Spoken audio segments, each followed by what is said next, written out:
Muy buenas noches tengan todos ustedes. Qué gusto una vez más estar juntos. El día de hoy es jueves 22 de junio del año 2023. Y no sé si lo han notado, pero este año se está yendo muy rápido. O, o será que cuando anda uno muy ocupado, como que sientes que no te alcanza el día, ¿verdad? Y entonces se está yendo a las carreras este año. Significa que la eternidad nos anda correteando. Así que más nos vale tener cuentas claras y estar al día con el corte de caja espiritual. Vamos a continuar con nuestra clase que dejamos pendiente. Hemos estado hablando acerca de identidad, propósito y destino. Y por supuesto que una buena forma de comenzar es haciendo una pregunta. ¿Qué es más importante, la identidad, el propósito o el destino? O sea, si tuviéramos que escoger y ponerlas en orden, ¿bajo qué orden las pondríamos? Entendiendo que la identidad está relacionada con el pasado, que el propósito está relacionado con el presente y que el destino está relacionado con el futuro. ¿Cómo influye cada una de estas cosas? ¿Cómo nos contestamos nosotros cada día estas tres cuestiones? ¿Sí? Entonces, ¿qué me dicen ustedes? Y comenzamos entonces con esta pregunta para darle un impulso y recordar entonces algunas de las cosas que hemos estado hablando en los días previos. A ver, esto es algo típico. Fernando, Adelante, Fer. yo estaría en la identidad, hablo de mí. ¿Por qué? Porque yo hace 3 años andaba perdido, entonces lo que necesitaba principalmente era mi identidad como hijo de Dios para en consecuencia hacer las demás cosas que tenía que hacer, ¿sí? Entonces, si yo no tengo la identidad de hijo de Dios y yo no me siento reconocido, valorado, capaz, con toda ese reconocimiento y siendo víctima de, de las voces que me dicen todo lo contrario, bueno, en mi punto de vista empezaría por ahí. Muy bien. ¿Quién más me dice cómo lo ve? Pastor, buenas noches. Yo Adelante. pienso que, gracias, yo pienso que cualquiera podría ser el primero y cualquiera podría ser el último. Esa es mi perspectiva. Si yo siento que hay un destino, entonces voy en búsqueda de mi identidad y para cumplir un propósito. Si tengo un propósito, busco mi identidad y entonces hay un destino. Yo creo que cualquiera puede ser la primera siempre y cuando estemos pensando en que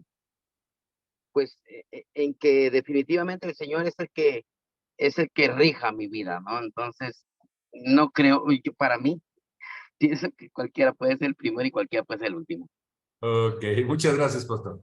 Ok, desde Magdalena, qué gusto, te escuchamos. Buenas noches. Buenas Los noches. dejé, ¿cómo están todos? Muy Pues yo cuando el doctor estaba comentando, yo puse mi pulgar hacia arriba porque estoy de acuerdo con eso. Yo creo que sin identidad no puede haber propósito, porque podemos estar buscando propósito a nuestra vida, pero mientras no tengamos definido quién somos, y como él lo comentaba, mientras no nos identifiquemos como hijos de Dios, no vamos a poder encontrar ese propósito. Tenemos primeramente que tener bien firme nuestra identidad para de allí tener el propósito, ¿sí? Esa es mi opinión, nada más. Ok. Gracias. Muchísimas gracias. Pues resulta que sí hay una cierta jerarquía, ¿sí? La identidad surge del rema de Dios. Y el rema de Dios es lo que Dios dice acerca de nosotros. O sea, que cuando Dios en Génesis capítulo 1, verso 26, que lo he dicho tantas veces, ¿sí? Que capaz que hasta ya no lo sabemos, ¿verdad? Y entonces dijo Dios, hagamos al hombre a nuestra imagen, conforme a nuestra semejanza, y señoreé. Cuando Dios dice esto, lo que está haciendo es sentar la base de nuestra identidad. Ahora, ojo, yo puedo ir al cielo. Sí, pero es diferente la forma en que me proyecto. Si entiendo que soy hijo, así solamente me considero una criaturita del Señor. ¿Sí? Voy a poner un ejemplo con todo respeto para el grupo que lo hace, pero creo que una de las limitaciones con las que se enfrentan día a día los grupos de AA es que no pueden sanar su identidad. Y entonces ellos se levantan un día y dicen, yo soy Pablo Cancino y soy alcohólico. Un mes después dicen, soy Pablo Cancino y soy alcohólico. 50 años después se levantan y dicen, soy Pablo Cancino y soy alcohólico. O sea, no han logrado restaurar su identidad para decir, soy Pablo Cancino y antes era alcohólico y ahora soy una persona que venció el alcoholismo. No, todos los días están en la misma lucha y no pueden dejar de luchar con eso porque ellos a sí mismos se conciben como alguien que es alcohólico y que toda la vida va a luchar contra el alcoholismo. La mejor forma de dejar de luchar contra el pecado es dejar de identificarte como un pecador. Lo voy a volver a decir. La mejor forma de dejar de pecar es cambiar tu identidad, sanar tu identidad y dejar de concebirte como un pecador. Nosotros no fuimos hechos para ser pecadores. Aunque nos lo enseñaron en la iglesia tradicional, que somos pecadores, esa no es nuestra identidad. Somos hijos de Dios. Esa es nuestra identidad. Hijos de Dios que por nuestra ignorancia nos comportamos como huérfanos. Hijos de Dios que en nuestra ignorancia nos comportamos mal delante de Dios y nos convertimos en asiduos al pecado, pero eso no es nuestra identidad. Y alguien lo decía una vez en broma y de hecho hasta hicimos alguna vez alguna obra de teatro con eso en las calles, ¿sí?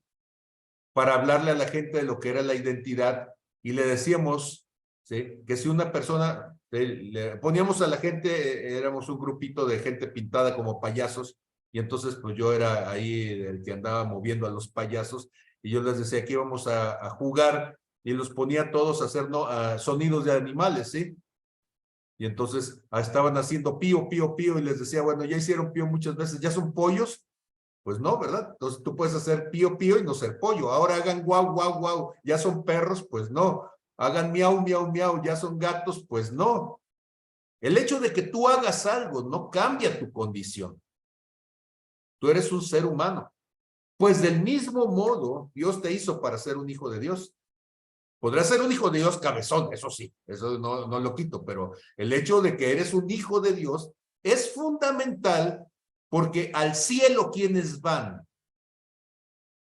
Y esa es la segunda pregunta y no es, bueno, sí es retórica si gustan, pero al cielo, ¿quiénes van? Los arrepentidos. ¿Eh?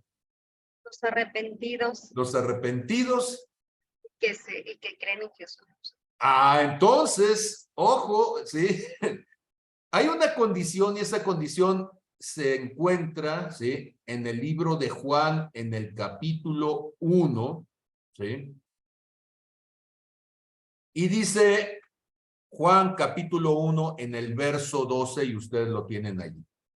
Mas a los que le recibieron, a los que creen en su nombre, les dio la potestad de ser hechos hijos de Dios, los cuales no son engendrados de sangre, ni de voluntad de carne, ni de voluntad de varón, sino de Dios.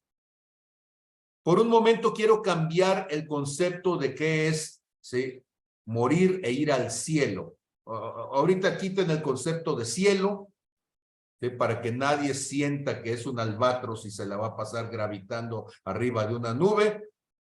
Y entonces pensemos que el cielo es la casa de el Altísimo, el Señor de los ejércitos, el soberano, pero casualmente es mi Padre.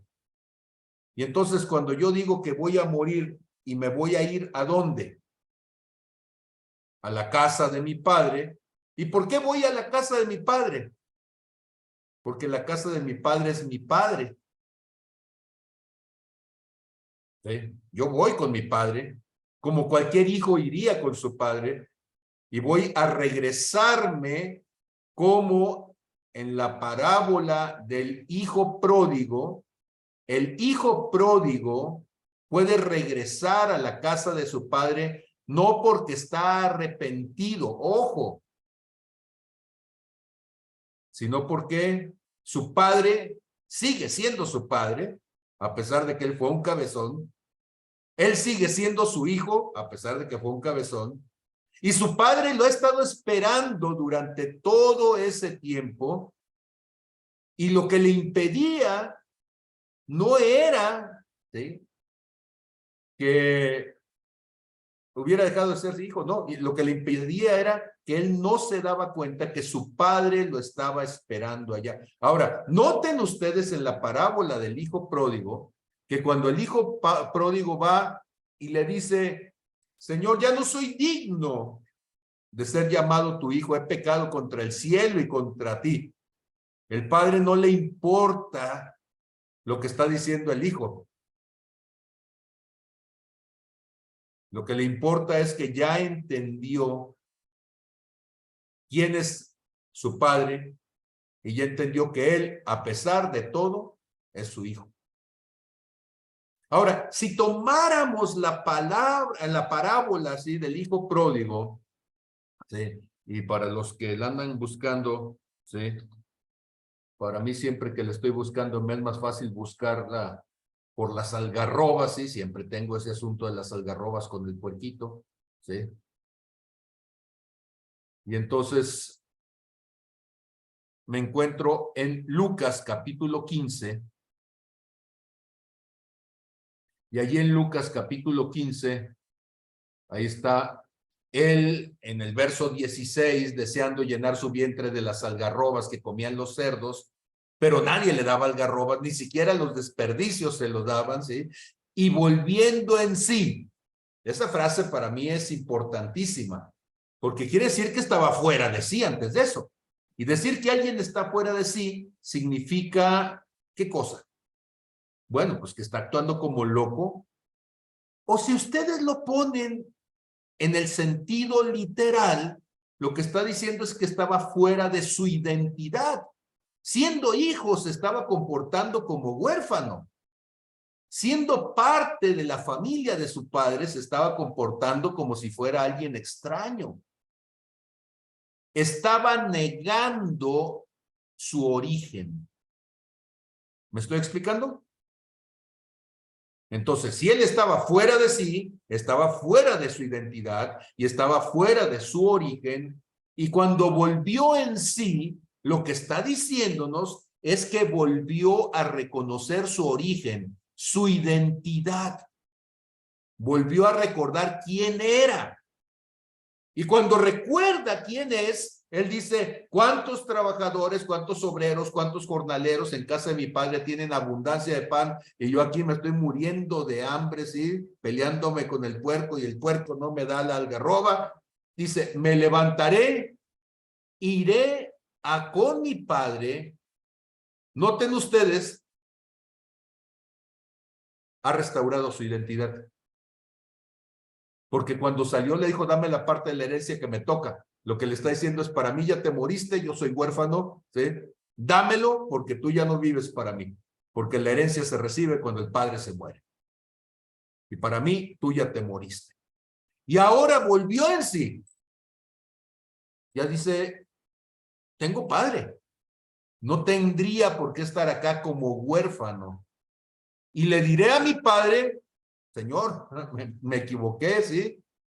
He pecado contra el cielo y contra ti. Ya no soy digno de ser llamado tu hijo. Hazme aunque sea como uno de tus jornaleros, ¿sí? Pero noten ustedes que ese signo de aparente arrepentimiento al padre no le importa, porque él no le va a hacer caso y no le va a decir, ándale, pues vas a ser entonces como lacayo. No, no, no, no, no. El papá lo que está esperando es que este chamaco cabezón se regrese a su casa y que diga, ya entendí todo lo que me habías querido enseñar.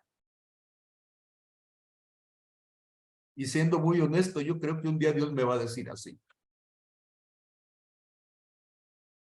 Porque ¿cuántas veces nosotros estamos orando y nuestra oración a los oídos de nuestro Padre debe ser igual que la de este muchacho cabezón, ¿sí? Que estamos diciendo, ay, Señor, esto, y ay, nos estamos golpeando en el pecho y diciendo cuánta barbaridad. Y el Señor dice, ya, cálmate, ven otra vez a tu casa, vuélvete a sentar en mi mesa, ¿sí? Vuelve a pasar tiempo conmigo, ¿sí? Y cuando él va llegando a la casa, ni siquiera había llegado, el padre salió, ¿sí? No lo esperó en la casa. Y alguna vez, yo platicando con Dios sobre esto, cuando le decía, Señor, cuando muera, ¿sí? Yo estaba de payaso, ¿verdad? Pero digo, Señor, y si cuando mueras, me equivoco y me voy por un camino que no es y termino capaz que en el hoyo, ¿sí? Y Dios precisamente me recordó este versículo. El padre levantándose de donde estaba, ¿sí? Bueno, él levantándose de donde estaba, ¿sí? Fue a casa y cuando aún él estaba lejos, fue el padre quien fue hacia él, fue movido a misericordia, corrió, se echó sobre su cuello, ¿sí? Y le besó. Y yo creo que eso es lo que Dios va a hacer con nosotros. No vamos a ser recibidos por una chichincle por allí, ¿sí? Algún angelito bien portado que está de ujier. No, no, no. Yo creo que el padre debe estar diciendo, ah, que mi hijo todavía huele a puerco, pero véngase para acá para darle un abrazo, ¿sí? Y va a decir que otra algarroba o ya quiere comer cosas buenas, ¿sí? Y entonces, cuando nosotros estamos pensando en identidad, la identidad es tan importante que va a determinar la forma, el pensamiento, la actitud con la que tú te diriges hacia tu destino. No es lo mismo ir como un pecador arrepentido, si quieres, sí, pero con esa visión de que yo soy un pecador, no merezco nada en este valle de lágrimas, ¿sí? A decir, soy alguien que está caminando a casa de mi padre. Soy un hijo de Dios con una misión en esta tierra que es reflejar la voluntad de mi padre. Y mientras estoy en el camino, daré testimonio de quién es él con mi vida. Y cuando llegue el momento, en lugar de estar triste pensando en que ya me voy a morir y ya no voy a tener los ajos y cebollas de acá, de este lado, es decir, por fin, sí, a casa del Padre, allá nos vemos, chicos, ¿sí? Entonces, identidad es fundamental, identidad es el rema, y ese rema dice, Romina, tú eres hija de Dios. Ese rema dice, Dulce, eres hija de Dios. Y ese rema hace que tú camines por la vida con una dignidad divina. ¿Quién soy? Lo que el rema de Dios ha dicho. ¿De dónde vengo?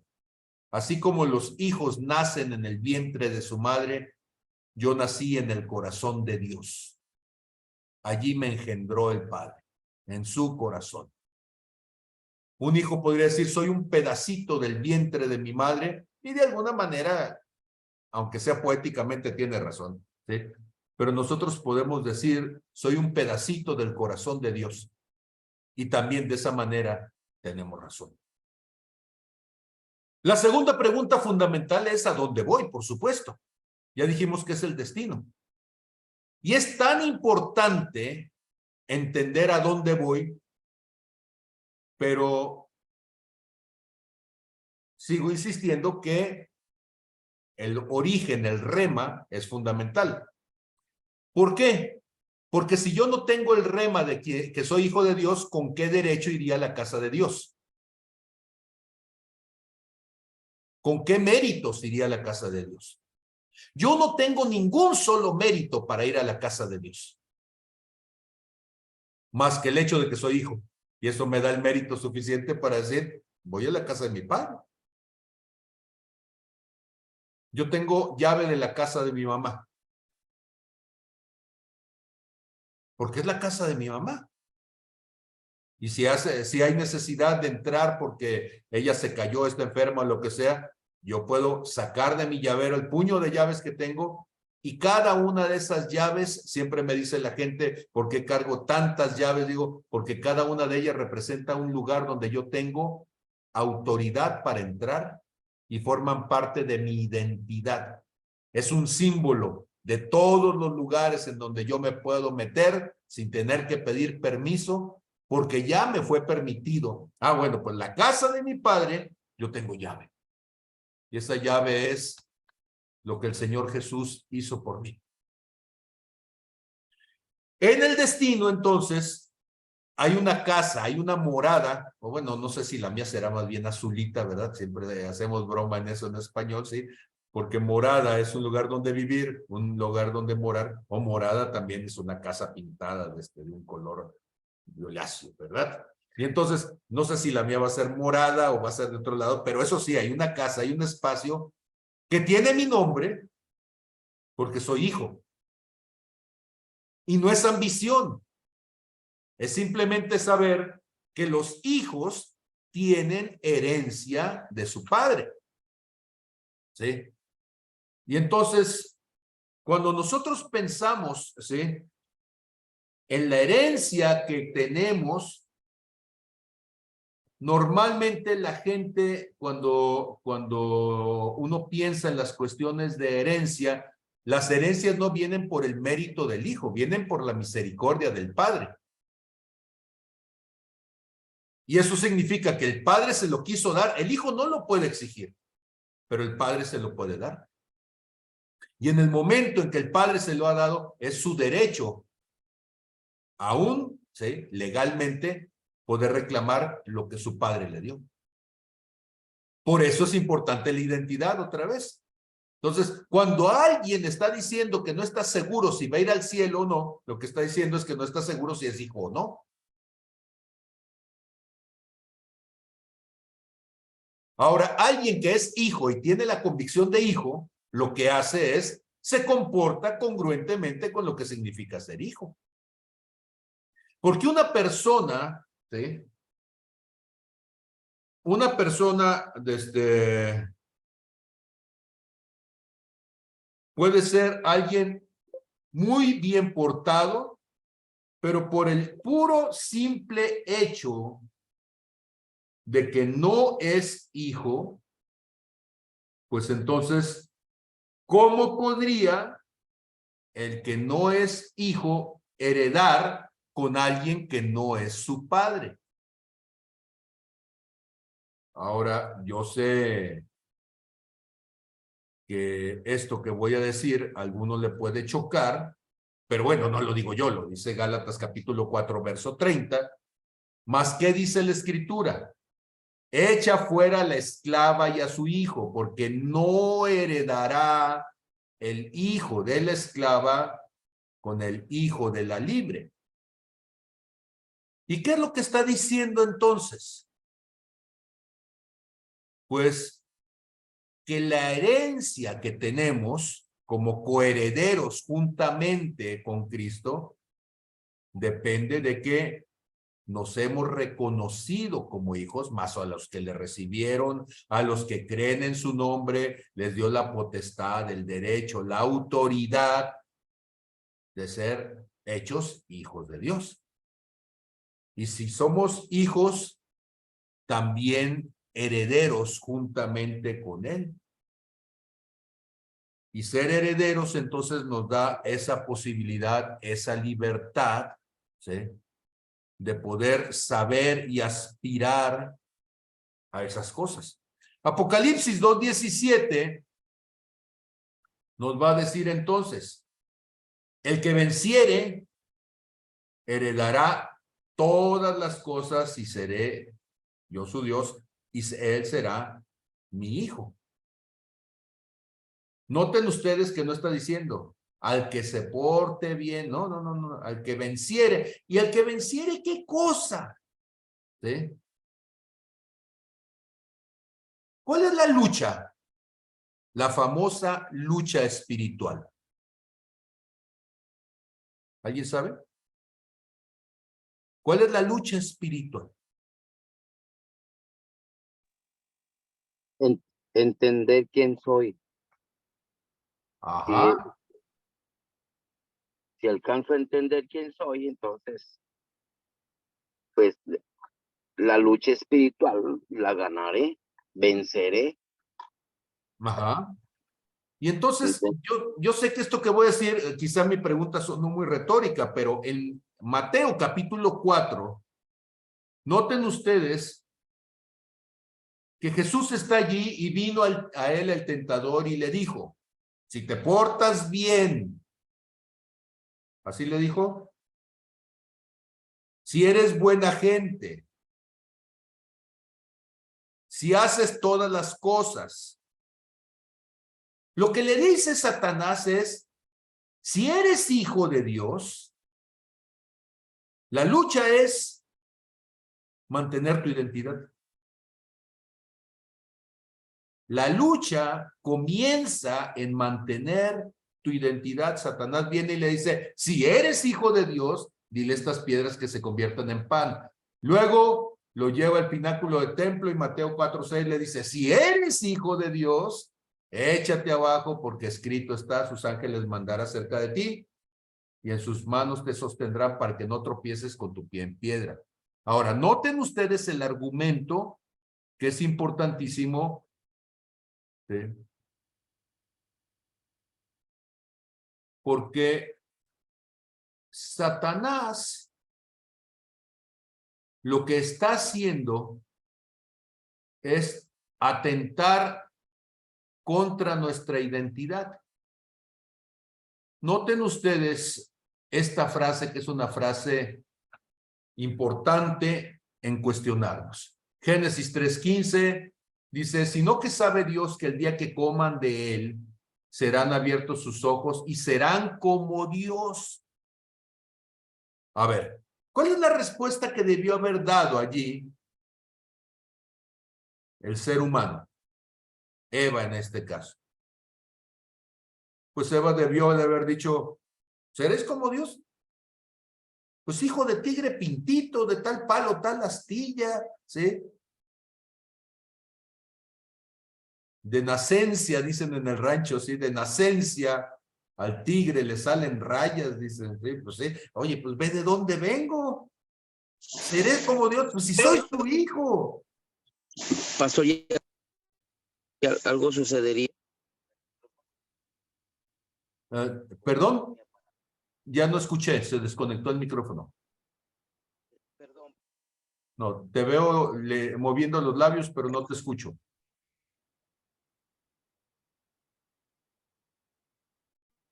No sé si es mi aparato o el suyo. Ya escuché una voz de fondo, pero todavía no escucho.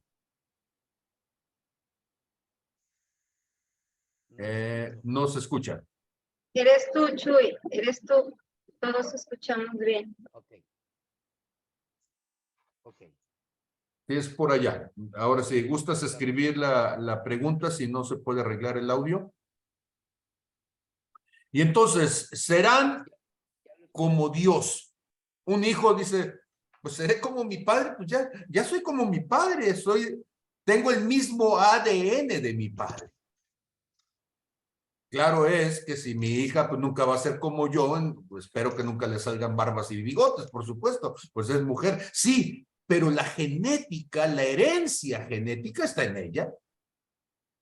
Y las capacidades o medio capacidades que tenía su padre, pues las tendrá también la hija. El ataque es contra la identidad. Y al que venciere, al que entendiere que es hijo de Dios, al que se mantuviere con su identidad intacta como hijo de Dios, pues él le dará herencia, como se le da al hijo de la libre, no al hijo de la esclava, porque el de la esclava siempre fue esclavo. Vivía en la casa, pero la condición era distinta. No sé si ya se arregló el micrófono del pastor Chuy. Ya quedó, pastor, gracias. Sí. Sí, pero lo escucho lejecito. Si alguien que esté más cerca de Guadalajara lo escucha antes que yo, me dice. Yo estoy hasta acá, Tepic, no alcanza a llegar el grito. Ok. Ya escucho bien. No, muy bien. Y entonces, en esta insistencia de por qué es importante la identidad, ya dijimos, si soy hijo, entonces cambia mi condición.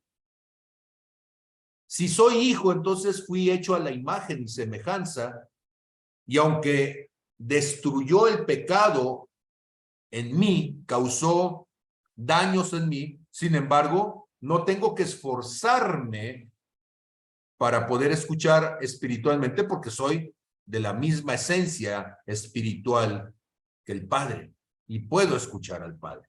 Ok, entonces, el que probablemente sea el más fugaz es el presente, porque el presente, en lo que tú estás pensando en ello, ya pasó.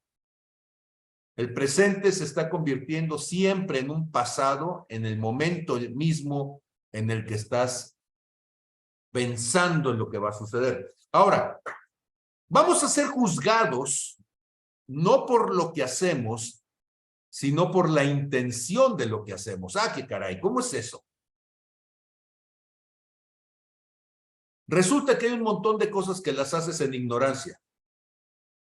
Y Dios no te atribuye despropósito alguno, porque no las estás haciendo con la intención de hacer algo despropósito. Cuando nosotros pensamos en el despropósito, Job capítulo 1 en el verso 22, hablando de Job, Job no le atribuye a Dios despropósito alguno. Y Dios no nos atribuye tampoco a nosotros despropósito. En nuestra ignorancia hacemos cosas que son de ignorancia. El apóstol Pablo persiguió personas, fue persecutor de la iglesia. ¿Dios lo condenó por ello? No, porque él pensaba en su corazón que estaba haciendo lo correcto. ¿Cuándo hubiera sido un conflicto? Cuando después de encontrarse con el Señor Jesús a las puertas de Damasco, le dijo, ¿quién eres? Soy Jesús, a quien tú persigues. Dura cosa te es dar cosas contra el aguijón. Ah, caray, Señor, ¿qué quieres que haga? En ese momento cambió completamente su percepción de las cosas. Y Dios no le juzgó por ello. Entonces, cuando nosotros estamos pensando en la intención siempre va antes del hecho. La intención purifica al hecho o contamina al hecho. Jesús dijo que nadie era juzgado, bueno, en el Antiguo Testamento una persona era juzgada por fornicar con la mujer ajena. Pero dice Jesús, pero yo les digo que aquel que mira a la mujer y la desea, ya en ese deseo, ya en esa intención, ha pecado. O sea que la intención que es antes del hecho es más importante que el hecho. Si no hay intención, pues sí, cometiste un error. Cerraste la puerta y le machucaste el dedo a alguien. Pues sí, el dolor es verdadero, la hinchazón y hasta la caída de las uñas de veras, pero no es pecado. Es metida de pata y es descuido, ¿sí? Pero delante de Dios no es pecado.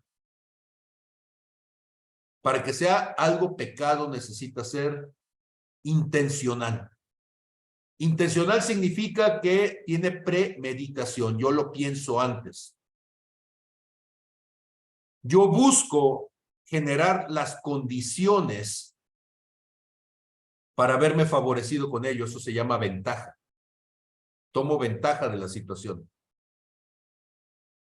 Lo hago con toda la intención de salirme con la mía. Eso se llama alevosía.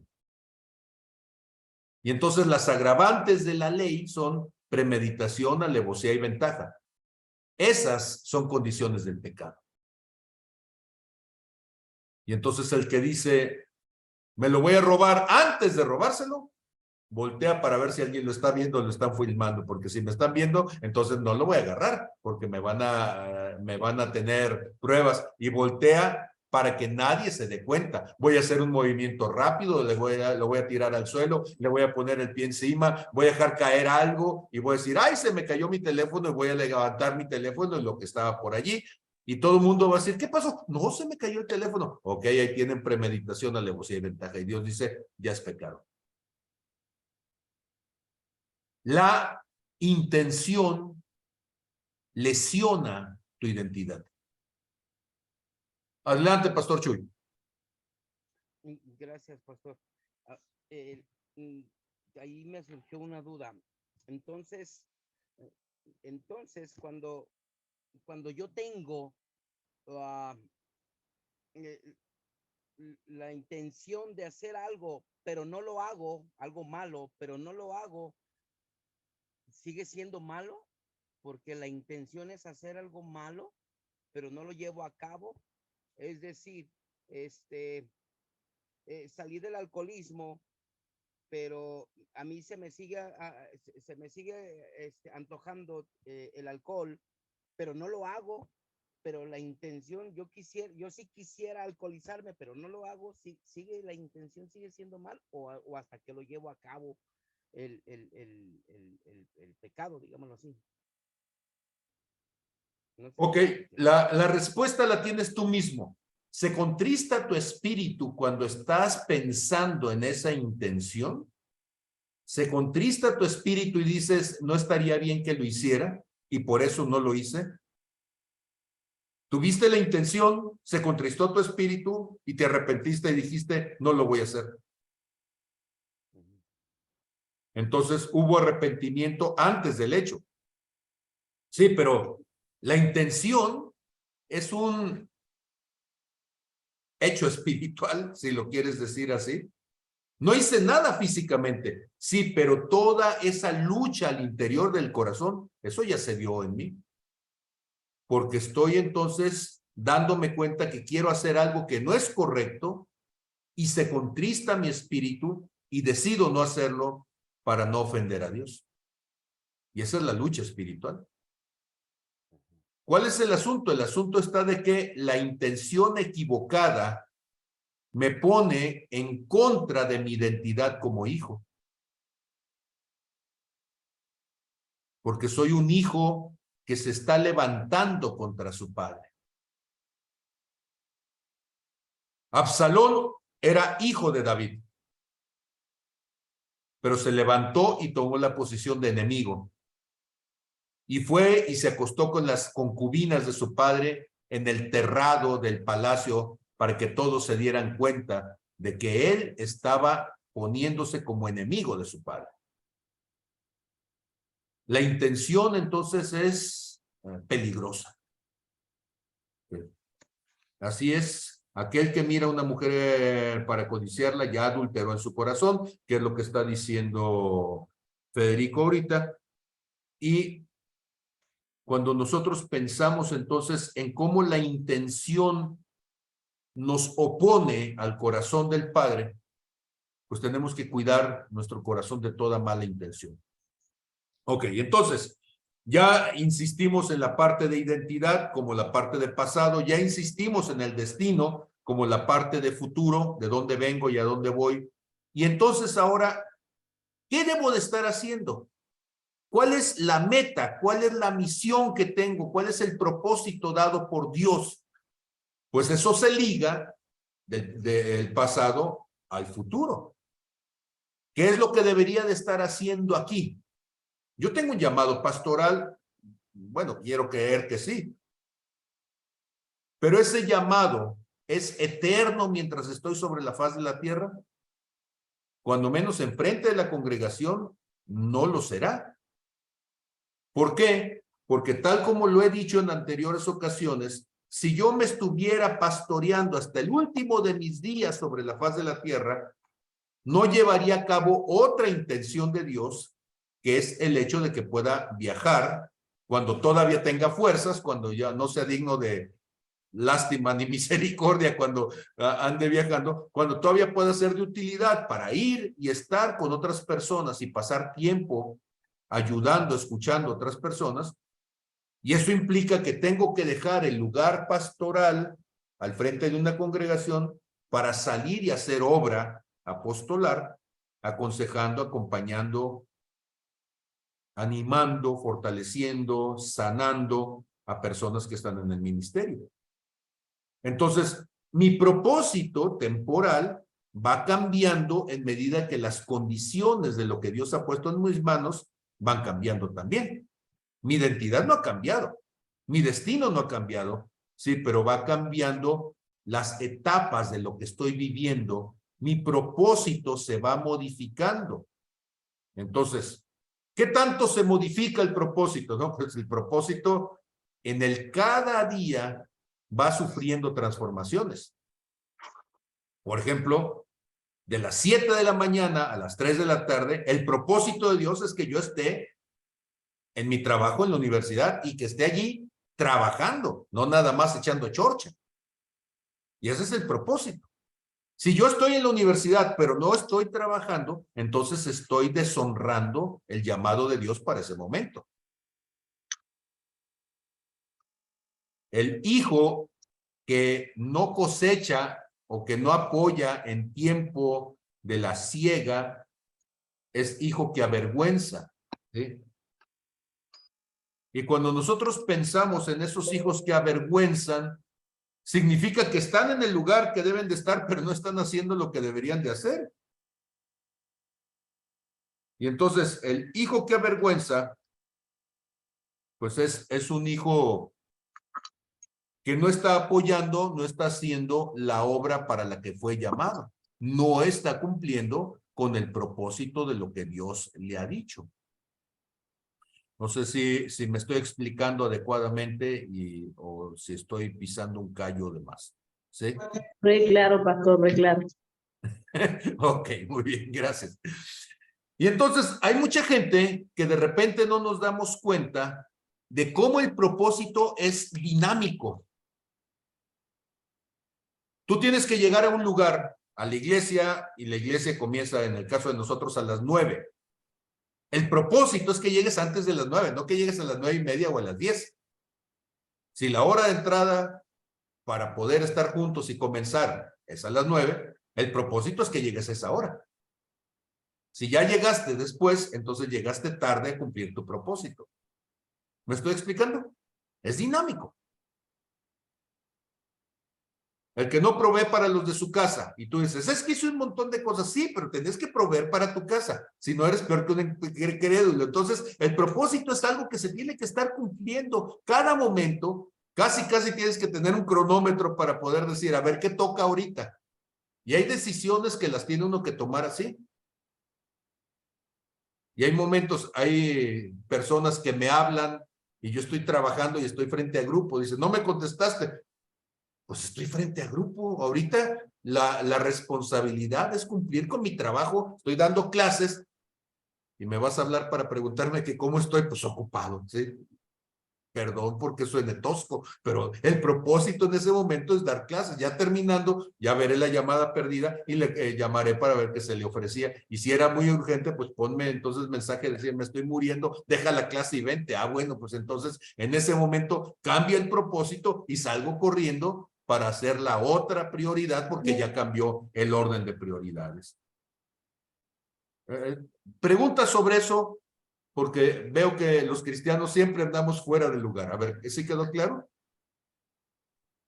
Claro, pastor. Ok. Entonces, sigamos adelante para ver si podemos terminar con eso. Cuando nosotros pensamos entonces con el asunto del propósito como tarea, como misión, como encomienda, como llamado, ¿sí? Las tareas, los propósitos, las misiones, las encomiendas, los llamados, llámele como quiera, son actividades específicas que se deben de cumplir en tiempos específicos con condiciones específicas. Y entonces, ¿cuántos de ustedes leen el manual del puesto? Ok, voy a seguir diciendo cosas incómodas. ¿Qué significa ser padre? Hay un manual de puesto. Hay un perfil. ¿Qué significa ser madre? Hay un perfil de cosas que se necesitan cumplir. Y el asunto está que necesitamos cumplirlas todas. Ya vemos algunos que no fuimos muy buenos para cumplir unas ciertas cosas y resulta que en la parte donde no la cumpliste, generaste heridas en el corazón de tus hijos. Porque de 10 cosas cumpliste 9, sí, pero la 10ª no la hiciste y eso dejó una herida. Y ahora tienes que restaurarla como si no hubieras cumplido ni una, ¿sí? Porque la herida es profunda. Y el daño que se causó va a ser un daño para toda la vida. Y entonces necesitamos tener más claro cuando le decimos al Señor, Señor, ¿qué quieres que haga? Necesitamos decirle, explícamelo. Ahora sí, que con palitos y plastilina, explícamelo, sí, con pelos y señales, para que yo pueda entender de qué cosas soy responsable. O sea, ¿qué es lo que tú esperas que yo haga para que entonces pueda cumplir con esa misión que tú me has dicho? No basta, y ahí, perdón si les pongo una carga más pesada de las que podamos llevar juntos, pero no basta con buena intención.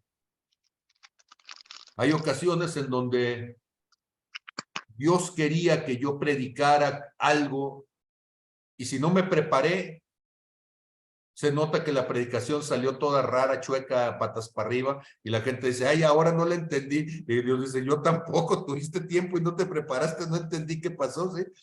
Porque hay cosas que Dios te pide que las hagas y las tienes que hacer con excelencia para que salgan bien. Y a veces no las hacemos así. Y entonces hay responsabilidades que necesitamos cumplir. Y ese es un problema tremendo en el cuerpo de Cristo. Entonces, terminamos excusándonos diciendo, es para honra y gloria. Como que si eso fuera una excusa para hacerlo mal, al contrario. Si es para la honra y gloria, deberías hacerlo más que bien, más que cuando se lo haces para una persona. Y entonces, gente quiere ser pastor y yo digo, ¿de veras quieres ser pastor? ¿Entiendes a lo que te estás metiendo con decir que quieres ser ministro? Porque es una sobrecarga, es un sobreesfuerzo que si no estás consciente, vas a terminar lastimando gente y eso se va a convertir en una carga, ¿sí?, fuerte en tu corazón cuando estés delante de Dios. Entonces, misión, propósito, ¿sí?, responsabilidad, llamado, tarea, ¿sí? Entonces, bíblicamente, estás hablando de aquello que específicamente Dios te ha asignado a ti. Y no se lo puedes delegar a nadie más, porque Dios te lo dijo a ti. Esa misión va a implicar entonces la responsabilidad divina en la cual se espera que tú como hijo cumplas con el llamado, con el mandato que Dios te dio, ¿sí? Y entonces necesitamos estar fuertes. Dice Efesios capítulo 6, versos 10 al 12, ¿sí? Por lo demás, hermanos, fortaleceos en el Señor y en el poder de su fuerza. Revístanse, dice, con toda la armadura de Dios. Con toda la armadura. Para que puedan estar firmes contra las acechanzas del diablo. Y vamos a dedicarle un poquitito de tiempo a este asunto de las acechanzas. Y entonces, Efesios 6, por lo demás, hermanos míos, fortaleceos en el Señor y en el poder de su fuerza. ¿Qué implica esto? Implica que necesitas esforzarte y que te vas a cansar. El ministerio implica esfuerzo y te vas a cansar, pero necesitas aprender a fortalecerte en el Señor. Va a ser una lucha espiritual y necesitas vestirte de toda la armadura de Dios para que puedas estar firme contra las acechanzas del diablo, y necesitas hacerlo como Nehemías, ¿sí? Con una mano en el ladrillo y la otra mano en la espalda, ¿sí?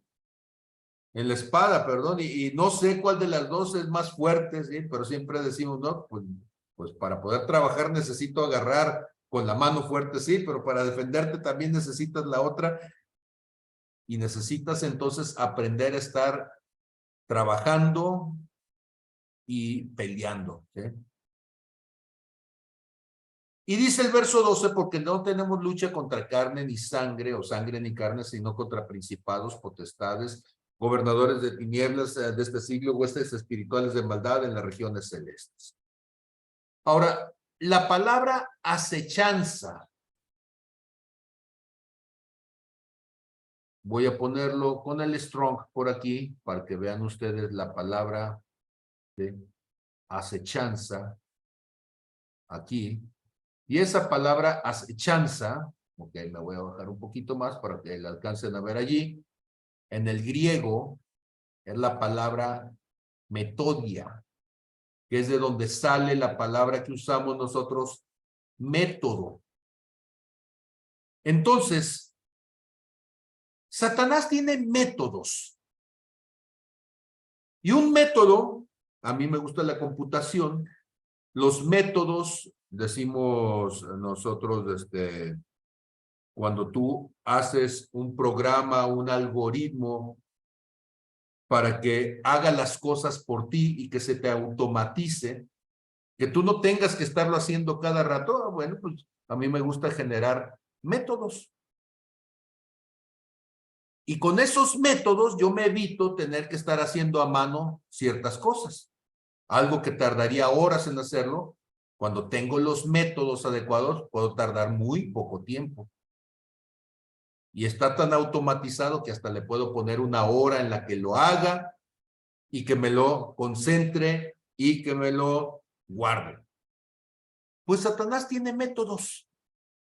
Y esos métodos entonces son insidias, son intrigas, son tretas, son engaños, son estrategias, sistemas que puede utilizar entonces contra ti. Satanás te conoce bien, te tiene bien estudiadito. Bueno, a mí también. Y él sabe, dicen en mi rancho, de qué patita cojeas. Pregunta. ¿Hay un pecado que lo has cometido más de una vez en la vida? ¿Alguien puede decir sí? Ok, dice Marta Villa, sí, gracias por la honestidad. La pregunta es, ¿por qué lo cometes más de una vez? ¿Por qué lo cometes más de una vez?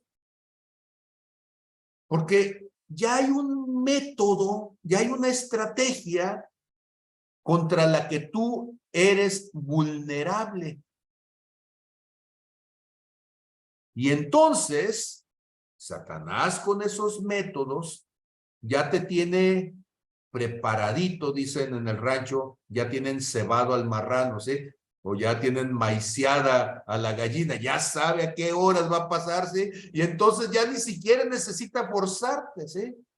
Es como el que le gusta el pan, sí, pero siempre se baja del camión en la misma esquina donde está la panadería cuando están horneando el pan y se baja y lo huele y dice, ay, qué rico, y va caminando y casi se va volando en automático y se mete y antes de que se dé cuenta ya tiene 2 panes en la boca así.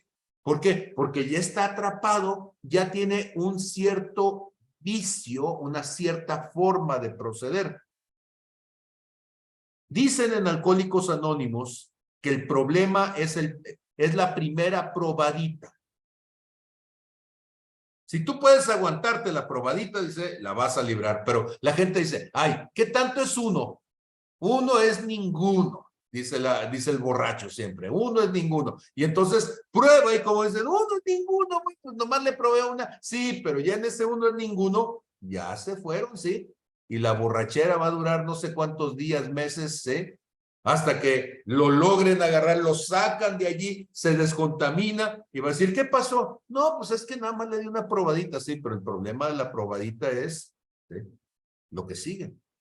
O como decía el pastor Gerardo Gagiola Serrano, mi padre espiritual, decía, el problema no es el primero, sino el segundo. Y la primera vez que lo escuché yo dije, ¿qué es eso?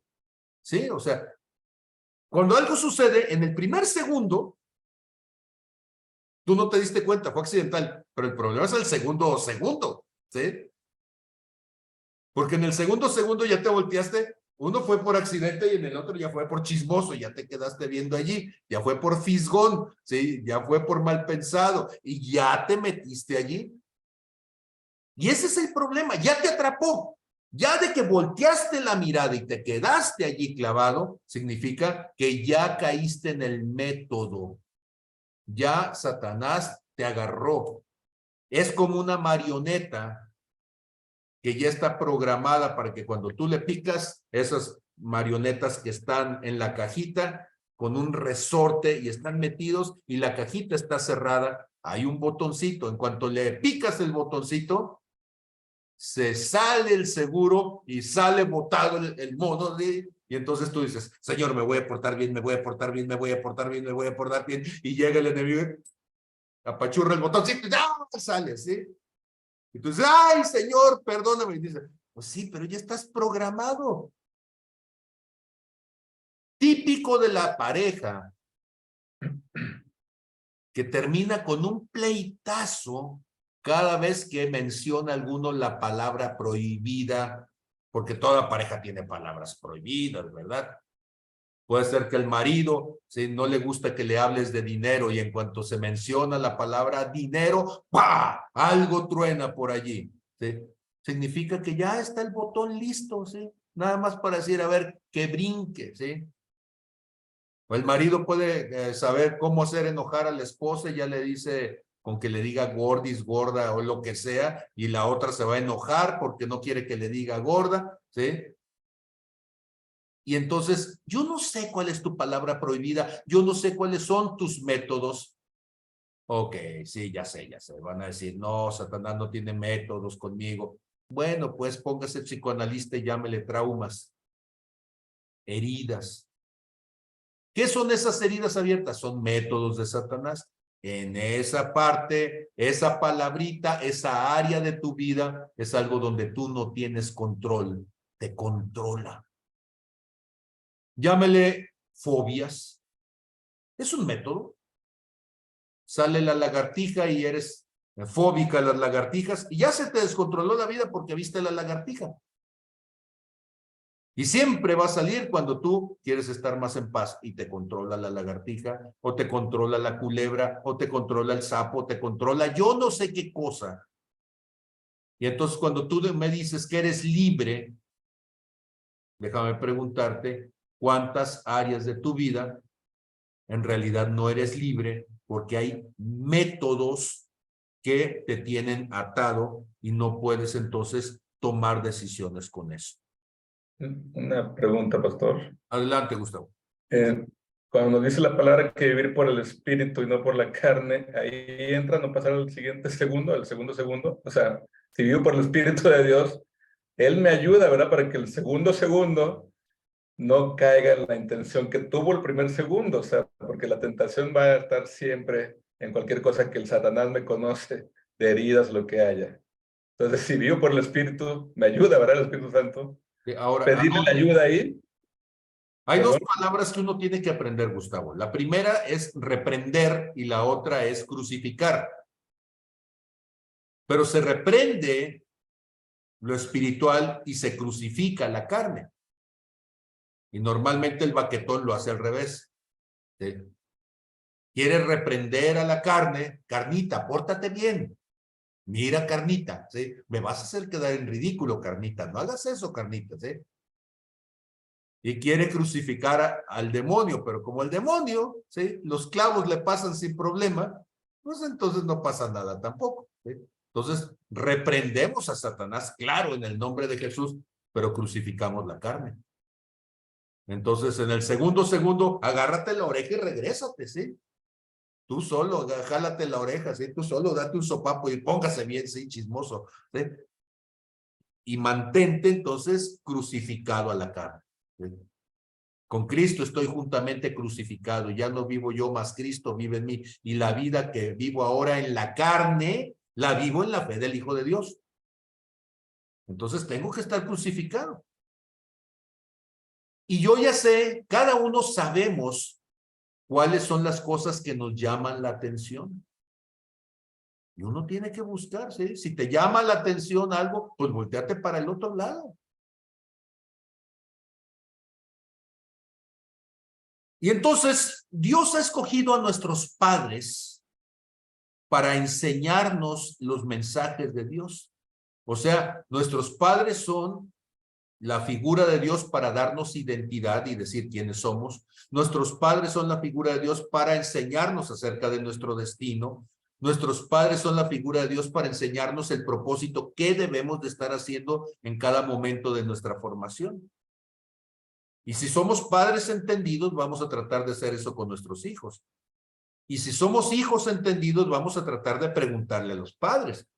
Pero muchas veces los padres, sin el conocimiento de Dios, terminan comunicando el mensaje equivocado. Jesucristo le decía a los judíos que decían, nosotros somos hijos de Abraham. Y Jesús dijo, no, ustedes no son hijos de Abraham, porque si fueran hijos de Abraham, las obras de Abraham harían. Ustedes son hijos de su padre, el diablo, ¿sí?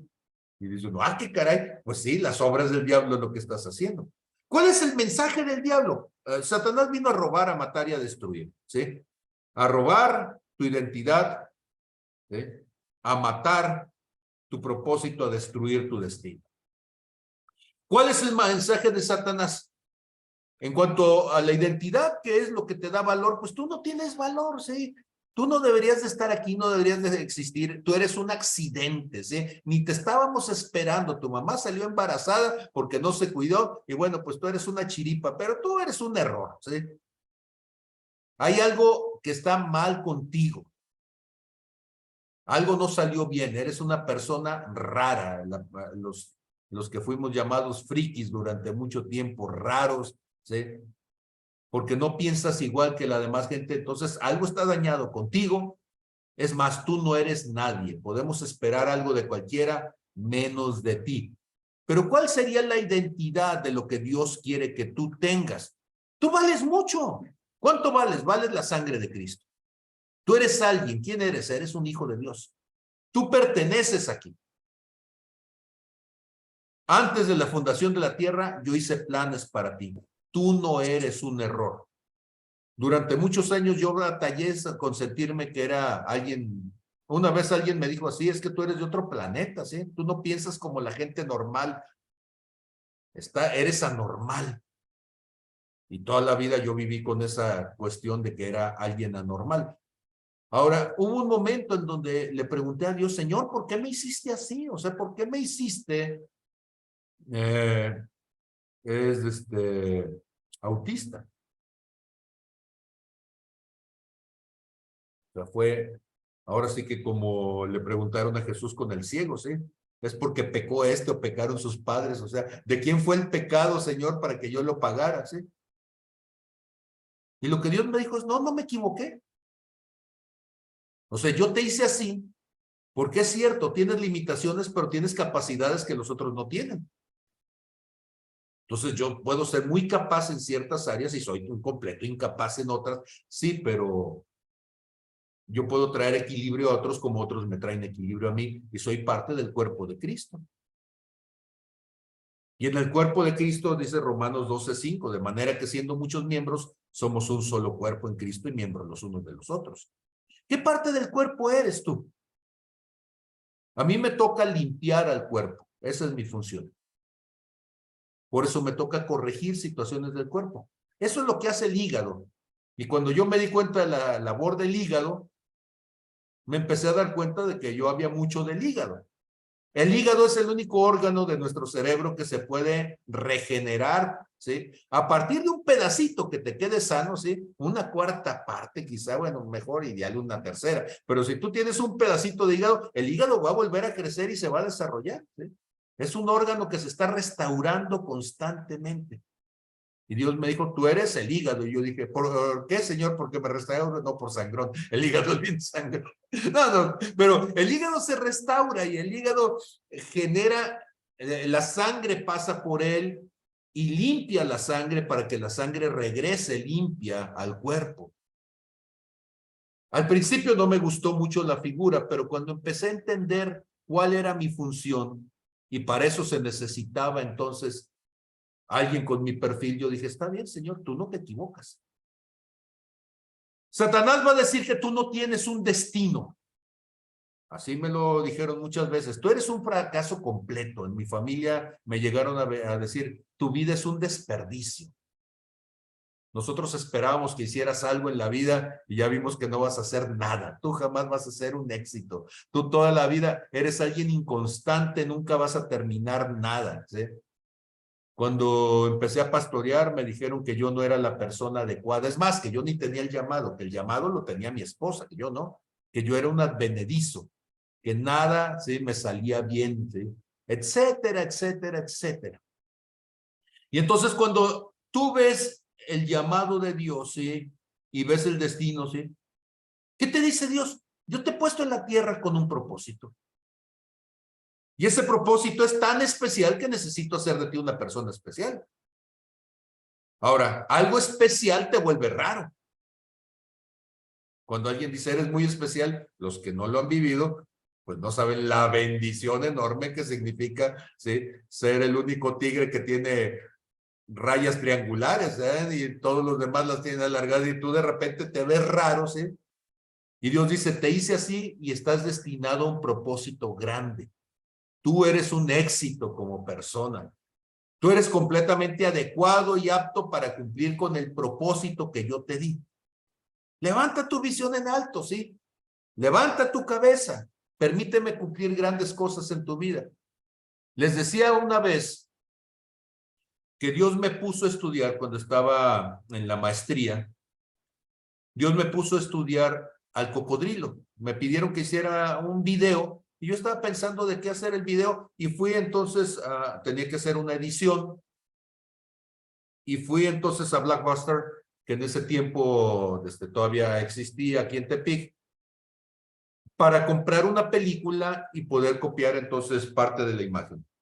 Y estaba buscando a ver qué película iba a hacer y me encontré en las películas de Nat Geo la vida de un cocodrilo y la agarré y la puse a un lado y Dios dijo, no, esa es la que te vas a llevar. Y dije, ¿cocodrilo? Pues resulta que era un documental sobre todas las maravillas del cocodrilo. Ahora yo agarré el cocodrilo, la película la puse y empecé a ver, pensando en mi tarea, qué iba a hacer. Y Dios me dijo, no, olvídate de la tarea, ponte a ver el video. Y me puse a ver el video. Los cocodrilos son animales feos, la verdad es que están feos, trompudos, dientudos, ¿sí? Tienen la piel toda, toda fea, parecen árboles que están sumergidos en el agua, son violentos, no tienen sentimientos, viven solos la mayor parte del tiempo. Cuando hay otros cocodrilos, se muerden unos a otros, a veces se tragan unos a otros. Y de repente Dios me dijo, tú eres como un cocodrilo. Y pues por supuesto que yo me sentí mal, o sea, si hubiera dicho, agarra el video del conejito y el conejito es tierno y cariñoso y todo el mundo lo quiere por bonito, pues hubiera dicho, gracias, señor. Pero no, agarré el del cocodrilo y me dijo, tú eres el cocodrilo.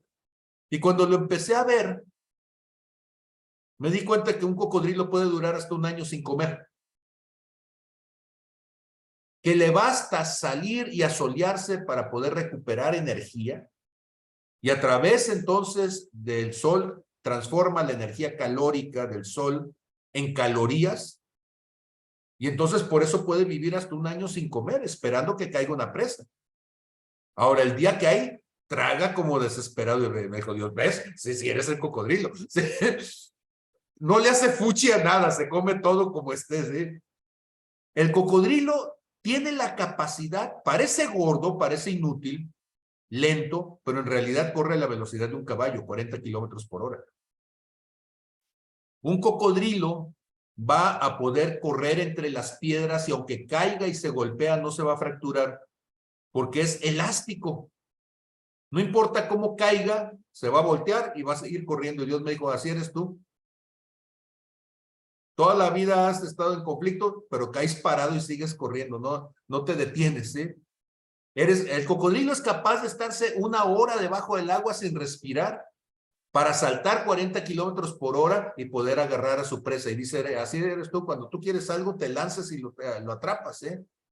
Y me empezó a decir todas las virtudes del cocodrilo. Yo terminé chilla y chilla a media madrugada. Así mi esposa abrió los ojos y dice, ¿qué tienes? ¿Te sientes mal? Y yo estaba llore y llore y llore, porque Dios me había dicho que yo era como el cocodrilo. Y le dije, Señor, ¿y por qué me hiciste como el cocodrilo? Si no había otra opción. Dice, porque nosotros estamos aquí a un ladito de San Blas, donde hay cocodrilos de 8 o 9 metros de largo, gigantescos los cocodrilos. Y me dijo el Señor, en los manglares, el conejito no dura ni 1 minuto.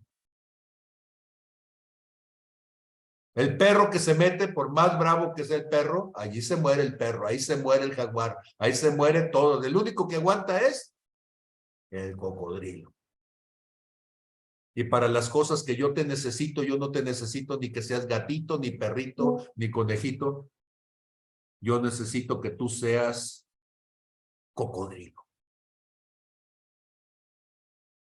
Y cuando lo entendí, pues me di cuenta que los autistas somos cocodrilos. Y dije, está bien, Señor. Si así me necesitabas, así me hiciste y bendito sea Dios. Ahora, ¿qué sucede cuando tú restauras estas cosas en tu vida? Ya no importa lo que te diga Satanás. Satanás te va a estar diciendo que no sirves, que no eres bueno para algo. Ahora, los papás, su función es bendecirte. Pero si el papá no te bendijo, pues entonces tú tienes que aprender a escuchar la voz del Padre Eterno para bendecir. No hay nada tan poderoso como la bendición. Y la bendición no solamente es decir, yo te bendigo. No, o sea, digo, está bien, pues, o sea, es una frase muy cristiana en el cristianismo, ¿sí? Hay bendiciones, que Dios te bendiga, ¿no? No, decirle bendición a alguien es decirle, qué bien te salió esto. Tú eres capaz para esto, tú tienes esta habilidad, adelante, échale ganas. Dios está contigo, Dios te va a ayudar, Dios te va a prosperar, ¿sí? No hay persona, por más inútil que parezca, que no tenga una virtud que se puede convertir en algo trascendental en manos de Dios. Cada persona tenemos algo y es tu función en la vida, es tu propósito de cada momento estar diciendo, Señor, ¿qué tengo yo que no tiene nadie más? ¿Qué puedo hacer yo que puede nutrir la vida de otros? Puede ser que lo único que puedo hacer es darle una sonrisa a alguien, sí, pero una sonrisa en el momento adecuado le alegra la vida al que va pasando. Y eso es lo que tenemos que hacer, convertirnos en una bendición con patas, ¿sí? Y entonces cuando hay personas que están tan profundamente heridas, tan profundamente lastimadas, tan llenas de amargura como el pastor que está hablando estaba, ¿sí? En medio de la intensidad del dolor, bloqueados de la memoria, ¿sí? Que todas esas cosas salen a la superficie en forma de rabia y que andamos como cocodrilos tirándole mordidas a todo el mundo. Bueno, lo que necesitamos es tratar de entender cómo Dios, en su propósito misericordioso, siempre quiso sanarnos, siempre quiso restaurarnos. Necesitamos entonces ser como el hígado, rápidos para sanar. Por eso cuando Dios me dijo, eres el hígado sangrón, sí, sangrón, pero sana rápido. Para que entonces podamos ayudar y sanar a otros. Tenemos que aprender a perdonar. La gente dice, es que es difícil perdonar. Sí, cuando no tienes la identidad. Ahora, ¿cómo decir que es fácil perdonar? Sí, yo soy hijo del mejor perdonador del mundo. Lo traigo en la sangre, ¿sí? Es parte de mi herencia. Y cuando yo restauro mi identidad, digo, si Dios perdona a todo el mundo, mira, así. Así que algo debía haber sacado, ¿sí? Quizás no lo trueno a la primera, pero a la segunda o a la tercera, en una de esas me sale, sí, pero lo tengo que perdonar. Dios que hace salir el sol sobre justos e injustos, que no hace distinción de personas, y Dios dice, tú eres mi hijo, lo puedes hacer así. Y a veces amanezco emberrinchado y se me olvida de quién soy hijo, y Dios me tiene que decir, acuérdate de todo el proceso que has vivido, de todo lo que he entregado por ti. He dado hombres y naciones por ti. Y esa capacidad ya está en ti. No es rápido, no es instantáneo, no es inmediato, sí, pero en el momento en que recuerdas quién eres, entonces vuelves a tomar la libertad de ser bendición y haces las cosas que Dios te ha mostrado que puedes hacer. Cuando nosotros entendemos entonces esas cosas, entendemos que Satanás no tiene poder contra nosotros. Satanás no puede hacer nada contra mí. ¿Por qué? Porque yo sé quién soy ya. Cuando no sabía quién era, entraba en duda. Pero ya sé quién soy. Adelante, pastora Gladys. Por amistad, digo, no fue siempre, yo creo que los últimos 3, 4 años, eso es algo, cuando yo me convertí pastora, a mí me enseñaron a que yo tenía que ordenarle a los demonios y hablar con ellos y preguntarles cuántos eran y todas esas cosas.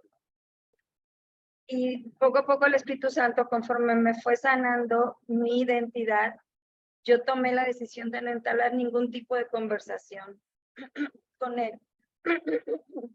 Que la autoridad es del Señor, o sea, a través de mí a lo mejor, pero es del Señor, ¿no? Reprendo cuando sé que Él está, pero yo no, por ejemplo, yo siempre le he dicho a Dios que todos mis procesos sean tuyos. O sea, si yo estoy pasando por un proceso, Satanás no me puede tocar. Yo soy hija tuya, tú me defiendes, tú me cuidas, tú todo. Entonces he cambiado mucho mi manera de pensar al respecto.